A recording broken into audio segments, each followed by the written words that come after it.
Assalamualaikum warahmatullahi wabarakatuh.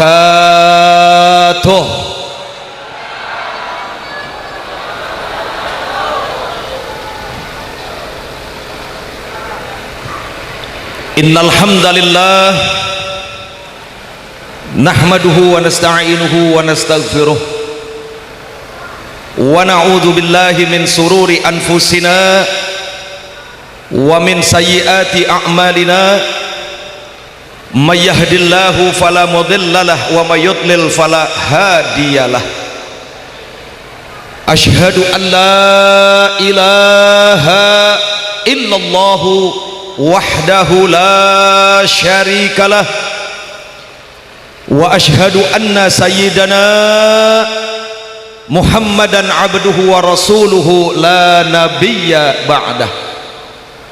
Allahumma salli wa sallim wa barik ala hadzal nabiyil karim zainil anbiya'i wal mursalin sayyidina wa habibina wa syafi'ina wa qurrati a'yunina wa maulana nabiyyina Muhammadin wa ala alihi tahirin at-tayyibin wa ashabihil ghurril mayamin wa man tabi'ahum bi ihsanin ila yaumiddin, amma ba'du. Ahibail kiram wal muhtaram, segenap para habaib, para kiai, para pimpinan pondok pesantren maupun majelis taklim yang begitu banyak hadir di tengah-tengah kita, yang tentunya tidak dapat saya sebutkan satu persatu namanya, namun sedikit pun tidak mengurangi rasa hormat, rasa ta'zim, rasa mahabbah saya kepada beliau-beliau semua. Sama-sama kita doakan, mudah-mudahan para habaib kita, para alim ulama kita, para kiai kita, para guru-guru kita, semoga dipanjangkan umurnya oleh Allah Subhanahu wa ta'ala, semoga dijaga kesehatannya oleh Allah Subhanahu wa ta'ala, dan selalu diberikan limpahan kekuatan istiqamah untuk berjuang di jalan Allah, amin ya rabbal alamin. Selanjutnya salam penghormatan saya sampaikan kepada segenap pejabat dan aparat pemerintah kita, baik sipil TNI maupun Polri-nya, Bapak RT, Bapak RW, Bapak Lurah, Bapak Camat, Bapak Kapolsek, Bapak dan Ramil maupun yang mewakilinya. Sama-sama kita doakan mudah-mudahan para pejabat dan aparat kita senantiasa mendapatkan limpahan taufik dan hidayah dari Allah Subhanahu wa ta'ala, sehingga bisa tampil menjadi pejabat dan aparat yang beriman dan bertakwa kepada Allah dan Rasulnya, amin ya rabbal alamin. Selanjutnya salam penghormatan saya sampaikan kepada segenap panitia peringatan Isra dan Mi'raj Nabi kita tercinta, Nabi besar Muhammad sallallahu alaihi wasallam. Begitu pula pihak-pihak yang telah membantu terselenggaranya acara pada malam hari ini, baik membantu secara materi maupun membantu secara moral. Sama kita doakan mudah-mudahan apa-apa yang telah diupayakan oleh segenap panitia sehingga acara berjalan dengan lancar, berjalan dengan sukses, semoga dicatat oleh Allah sebagai amal ibadah dan dilipat gandakan pahalanya dan ganjarannya, amin ya rabbal alamin. Yang terakhir salam istimewa saya sampaikan kepada seluruh kaum bapak dan kaum ibu, remaja putra dan remaja putri, santriwan dan santriwati, hadirin wal hadirat rahimakumullah. Alhamdulillah, pada kesempatan yang berbahagia ini kita dapat kumpul bersama, kita dapat bertatap muka dalam rangka memperingati peristiwa yang agung, peristiwa yang mulia yang Allah abadikan di dalam Al-Quranul Karim, yaitu peristiwa keimanan, tidak lain tidak bukan peristiwa Isra dan Mi'rajnya Nabi kita tercinta, Nabi besar Muhammad sallallahu alaihi wasallam. Mudah-mudahan dengan wasilah memperingati peristiwa Isra dan Mi'rajnya Nabi, semoga keimanan dan keislaman kita dikokohkan dan dikuatkan oleh Allah Subhanahu wa ta'ala, dan mudah-mudahan pada akhirnya kita semua diwafatkan dalam keadaan husnul khotimah dan menjadi penghuni surganya Allah, amin ya rabbal alamin. Saya mau tanya sama masyarakat yang ada di sini, mau masuk surga apa enggak? Kurang kencang, mau masuk surga apa enggak? Betul. Saya lihat dari wajah-wajahnya calon penghuni surga semua, cuma masuknya belakangan. Biar kata belakangan, yang penting masuk. Insya sudah 2 mubalik menyampaikan ilmu kepada kita. Udah banyak ilmu yang disampaikan, begitu luas, begitu tegas, penuh dengan ilmu dan hikmah. Ditambah waktu sudah cukup malam, jadi saya rasa nggak perlu saya tambahin lagi. Saya rasa cukup kita tutup dengan doa. Setuju atau tidak? Setuju atau tidak? Jadi ini acara sampai di sini apa terus? Sampai di sini apa terus? Ini dia nih orang yang nggak punya akhlak sama kiai. Kalau kiai tanya udah apa terus, jawabnya jangan begitu. Kalau kiai tanya udah apa terus, terserah Pak Kiai, begitu dong. Udah apa terus? Udah apa terus? Dasar tukang parkir. Pantesan di Jakarta banyak orang Madura jadi tukang parkir, dari sini nggak tahu deh. Trust terus. Masya Allah. Saya nggak nambahin banyak-banyak, nggak lama-lama, karena sudah 2 mubalik penuh dengan ilmu dan hikmah. Saya batasi ceramah saya insya Allah sampai jam 3 pagi. Sanggup? Sanggup? Ente diem, aneh pulang. Emang wayang golek. Ibadallah, tadi Al-Habib Idrus bin Abdullah Al-Habsyi telah menyampaikan bagaimana kondisi di negeri yang kita cintai ini. Ada pemimpin kafir, begitu banyak pihak-pihak yang ingin merusak umat Islam dan lain sebagainya. Jawab yang kompak umat Islam yang hadir, di negeri yang kita cintai ini maksiat ada apa banyak? Orang kencang, maksiat ada apa banyak? Minuman keras? Pelan amat jawabnya. Jangan-jangan banyak bandar di sini nih. Jawab yang kompak, maksiat ada apa banyak? Minuman keras, narkoba, perjudian, pelacuran, jablay, cabe-cabean, terong-terongan, aliran sesat, pemurtadan, pejabat yang korupsi. Itulah Indonesia. Masya Allah. Innalillahi wa inna ilaihi. Ibadallah, maka pantas dulu ketika kita punya Nabi di Isra dan Dimi'rajkan oleh Allah Subhanahu wa ta'ala, mendapatkan 8 perintah dari Allah. Kalau kita baca di dalam kitab Qissatul Isra wal Mi'raj karya Al-Imam Ahmad Ad-Dardiri, kita punya Nabi mendapat perintah langsung dari Allah 8 hal.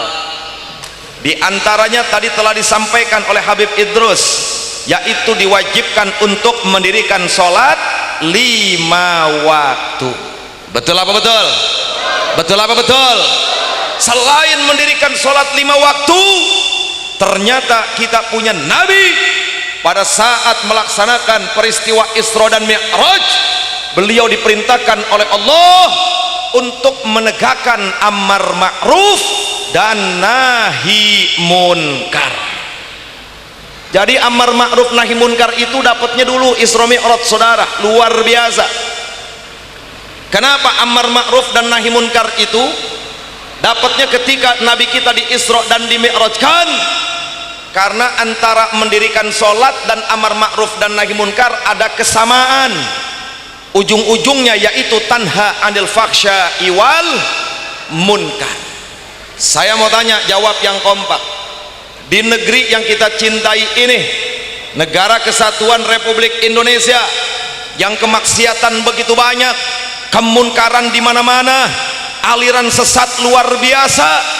Andai kata tidak ada yang menegakkan amar ma'ruf dan nahi munkar, jawab yang kompak, bahaya atau tidak? Rusak atau tidak? Kalau begitu menegakkan amar ma'ruf dan nahi munkar penting atau tidak? Siap tegakkan amar ma'ruf nahi munkar? Takbir. Di mana pentingnya kita menegakkan amar ma'ruf dan nahi munkar, khususnya di negeri yang kita cintai ini? Saya ingin menyampaikan satu hadis Nabi kita tercinta, Nabi besar Muhammad sallallahu alaihi wasallam, yang saya ambil dan saya baca dari kitab Riyadhus Shalihin. Kata Nabi, beliau bersabda 15 abad yang lalu. Apa kata beliau? Berkaitan dengan pentingnya menegakkan amar ma'ruf dan nahi munkar.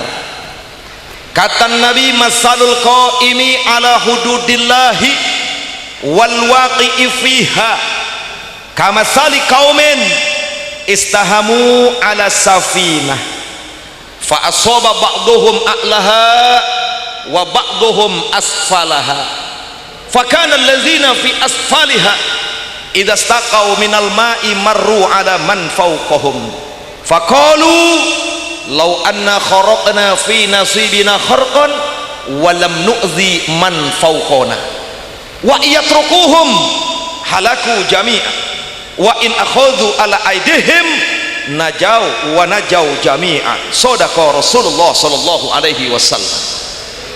Kata Nabi, Pak Bu, beliau menganalogikan pentingnya menegakkan amar ma'ruf dan nahi munkar. Apa kata beliau?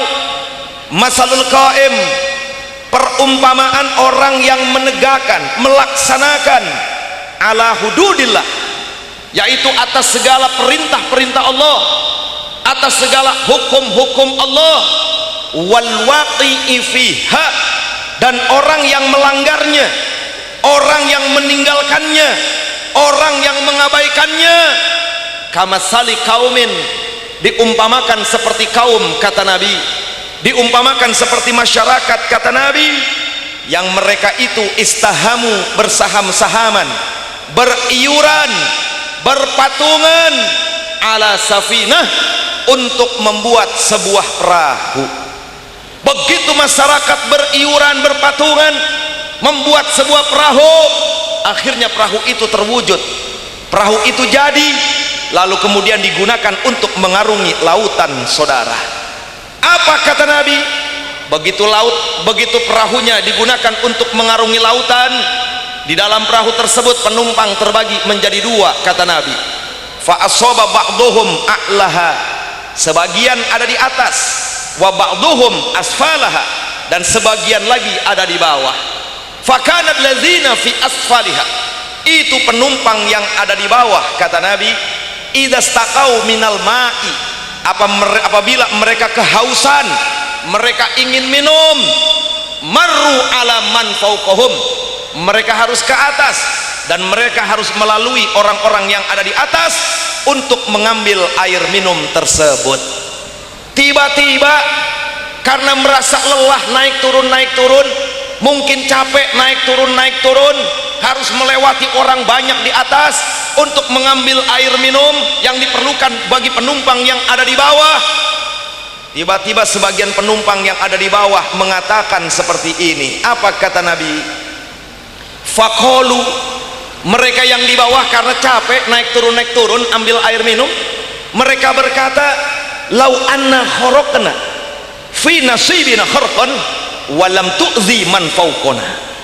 Ngapain kita capek-capek naik turun lewatin orang banyak buat ambil air minum? Wah, kita kan ikut iuran bikin perahu ini, kita ikut patungan bikin perahu ini, kita taruh saham di perahu ini, kita lobangi saja perahu ini, nanti air masuk, kita minum beramai-ramai, nggak perlu lagi naik turun. Apa kata Nabi? Wa in yatrokuhum, apabila si penumpang perahu itu membiarkan si pembuat lobang, halaku jami', binasa semua perahu beserta isinya. Tapi wa in akhadhu ala aidihim, apabila si pembuat lobang itu dicegah, si pembuat lobang itu diingatkan, najau, kata Nabi, pasti selamat, wa najau jami'a, dan pasti selamat semua. Subhanallah. Jelas apa jelas? Paham apa paham? Alhamdulillah. Nabi mengumpamakan sebuah masyarakat yang mereka beriuran bikin perahu. Perahunya digunakan untuk mengarungi lautan. Di dalam perahu penumpangnya ada di atas, ada di bawah. Yang di bawah kalau mau minum kudu ke atas, karena sering bolak-balik naik turun capek, dia lobangin tuh perahu. Pertanyaan saya, andai kata tuh lobang jadi dibiarkan, saya mau tanya, perahunya tenggelam atau tidak? Tenggelam atau tidak? Yang tenggelam yang buat lobang saja atau semua? Tapi apabila si pembuat lobang itu diingatkan, si pembuat lobang itu dicegah, jawab yang kompak, perahunya selamat atau tidak? Yang selamat yang membuat lobang saja atau semua? Alhamdulillahirabbil. Nah, saat ini kita ada di perahu besar, nama perahunya NKRI.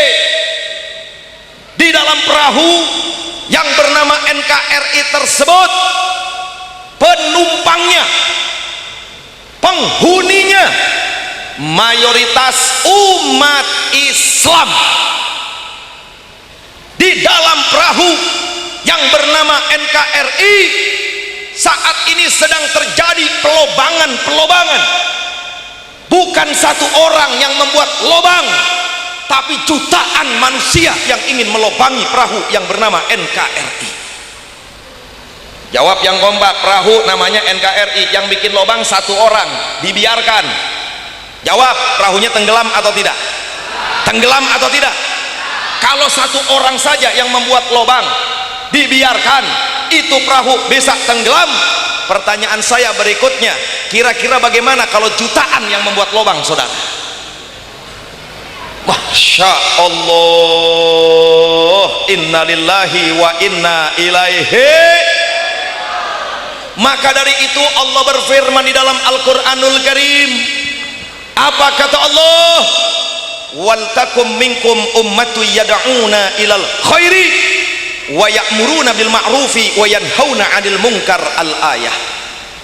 Kata Allah, wal takun, dan hendaknya harus ada, wal takun, dan hendaknya wajib ada, minkum, di antara kalian, wahai umat Islam dimanapun kalian berada, wabil khusus di Indonesia, wabil khusus di Madura, yaitu ummatun, sekelompok umat, wajib ada di tengah-tengah kalian, wahai umat Islam, muncul sekelompok umat.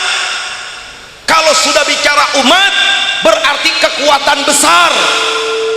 Wajib muncul jumlah yang banyak, wajib muncul jamaah yang besar, yang bagaimana? Yad'una ilal khairi, yang mereka selalu menegakkan dakwah untuk Islam.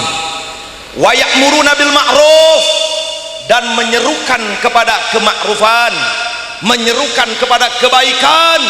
Wa yanhauna 'anil munkar, dan mencegah daripada kemunkaran. Allah perintahkan melalui ayat ini kepada umat Islam, wajib muncul, wajib ada, wajib lahir, wajib terlihat sekelompok umat, sekelompok orang banyak, sekelompok jamaah yang mereka selalu istiqomah untuk menegakkan dakwah amar ma'ruf dan nahi munkar. Apa pentingnya penegakan dakwah? Apa pentingnya penegakan amar ma'ruf dan nahi munkar? Tadi Nabi telah contohkan, andai kata ada perahu dilobangi satu orang saja dibiarkan, maka bisa menenggelamkan perahu beserta isinya. Saudara, itulah fungsinya dakwah, itulah fungsinya amar ma'ruf dan nahi munkar. untuk menyelamatkan akhlak kita, untuk menyelamatkan akidah kita. Jawab yang kompak. Kalau di Indonesia tidak ada yang mengobarkan semangat dakwah, bahaya atau tidak? Bahaya atau tidak? Kalau di Indonesia tidak ada yang menggelorakan amar ma'ruf dan nahi munkar, rusak atau tidak? Kalau begitu penegakan dakwah penting atau tidak? Menegakkan amar ma'ruf nahi munkar penting atau tidak? Siap tegakkan dakwah, siap tegakkan amar ma'ruf nahi munkar. Takbir. Alhamdulillahirabbil ibadallah. Kami ini dari Front Pembela Islam FPI. Kalau sudah mendengar FPI, yang ada di benak masyarakat, FPI adalah organisasi anarkis, organisasi kekerasan, tukang berantem, tukang ribut, dikit-dikit main bakar, main sikat. Betul apa betul? Saya tidak salahkan masyarakat, saya tidak salahkan umat kalau umat dan masyarakat menstigmakan FPI seperti itu. Kenapa? Karena mereka mendapat informasi dari media yang tidak berimbang. Yang namanya media, wabil khusus media elektronik maupun media cetak, seluruh dunia semuanya dikuasai oleh orang-orang kafir, saudara. TV yang punya orang kafir, koran mayoritas yang punya orang kafir, majalah mayoritas yang punya orang kafir, sampai internet pun yang punya orang kafir. Maka wajar dan pantas kalau mereka selalu menyudutkan umat Islam, wabil khusus aktivis Islam, lebih-lebih pemberitaan terhadap Front Pembela Islam. Jadi karena nggak utuh pemberitaannya, seolah-olah FPI itu warnanya seperti itu, seolah-olah FPI gayanya seperti itu, main bakar, main rusak. Akhirnya ada yang bilang FPI anarkis, bahkan tidak sedikit yang mengatakan radikal, bahkan ada yang mengatakan teroris. Oleh karenanya ibadallah, di sini saya ingin meluruskan, di sini saya ingin menjabarkan sedikit apa itu dakwah, apa itu amar ma'ruf dan nahi munkar, dan bagaimana cara melaksanakannya sesuai tuntunan Nabi kita tercinta, Nabi besar Muhammad sallallahu alaihi wasallam. Kenapa perlu saya jelaskan? Biar masyarakat nggak salah paham. Betul apa betul? Biar masyarakat nggak dibodohin terus sama media, biar kita tetap selalu bersatu padu.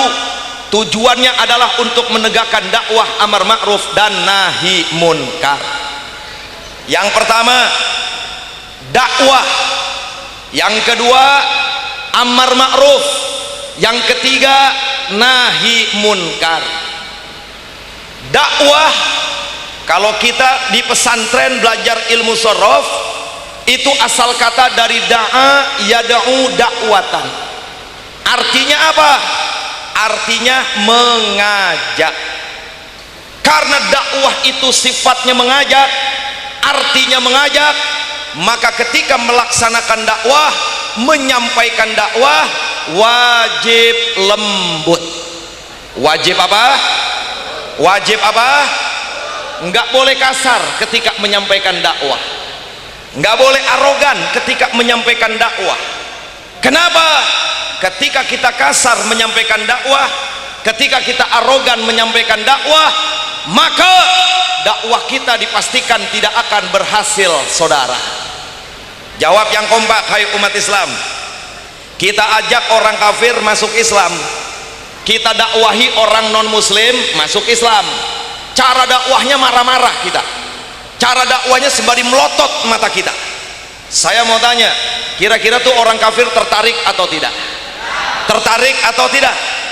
Nggak bakal tertarik, saudara. Kenapa? Ngajaknya marah, ngajaknya emosi. Karena dakwah itu sifatnya mengajak, maka ketika kita mendakwahi orang kafir, wajib lembut. wajib sopan, wajib simpatik agar menarik. Karena dakwah itu sifatnya mengajak, nggak boleh kasar, nggak boleh keras, nggak boleh arogan, saudara.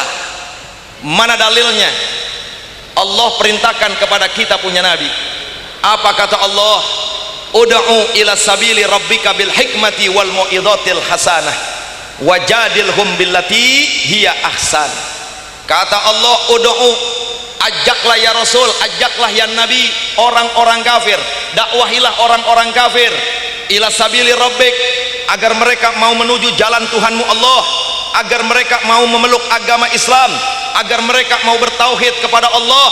Bagaimana cara mengajaknya? Allah ajarkan kepada kita punya nabi. Yang pertama bil hikmah, yaitu dengan hikmah. Apa yang dimaksud dengan hikmah? Di dalam berbagai kitab tafsir, yang dimaksud dengan al-hikmah adalah al-ilmu nafi', yaitu dengan ilmu yang diamalkan. Maksudnya apa? Sebelum kau ajak orang lain, kau harus contohkan terlebih dulu ya Muhammad. Ketika kau mencontohkan terlebih dahulu, maka niscaya orang yang kau ajak pasti dia akan mengikuti ajakanmu. Lalu kata Allah, apabila engkau mengajak orang-orang kafir perlu dengan menyampaikan mau'idhah, menyampaikan ceramah, maka sampaikan ceramah, sampaikan mau'idhah, yaitu al-hasanah, mau'idhah yang hasanah, mau'idhah yang baik, mau'idhah yang lembut. Enggak boleh dengan cara yang kasar dan keras. Bahkan ketika orang-orang kafir kau dakwahi untuk memeluk agama Islam, mereka mengajak berdebat, apa kata Allah? Layani perdebatan mereka dengan catatan wajadilhum billati hiya ahsan, layani perdebatan mereka dengan cara yang baik pula. Walaupun orang kafir emosi kepadamu ya Rasul, orang kafir marah kepadamu ya Rasul, mereka mengajak berdebat, layani perdebatan mereka dengan catatan hadapi dengan cara yang lembut, dengan cara yang baik, walaupun mereka mendebatmu wahai Rasul. Kenapa? Karena engkau dalam rangka menyampaikan dakwah. Subhanallah. Jawab yang kompak.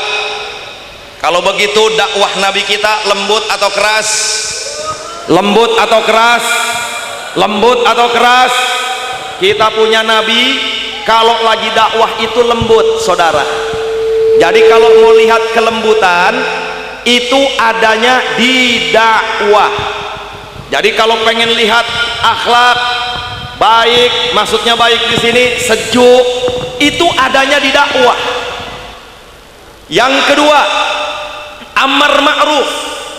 Amaro ya'muru amron, artinya merintah. Ma'ruf artinya kema'rufan.